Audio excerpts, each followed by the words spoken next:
Ben dedim gelemem. Çünkü dedim. Çünkü orada sen varsın dedim. Kötülüğü seçen bir adama dedim. Bana geliyor bir bomba geliyor. Ben kalmak istemiyorum dedim. Esma. Ha. Yanlış duydun ne bana? Gayipten. Gayipten olur ya, insan böyle duymadığı bir şey duymuş gibi olur. Cinlendim herhalde ben. Belki de. Herhalde ben gideyim ben. Ulan şu Esme'den bir ders al ders.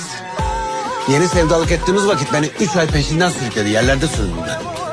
Ya nasıl zırgın? Kaynatma Allah. Kaynatma. Sus kız, gebertecek orucu. Orucu gebertmek yok.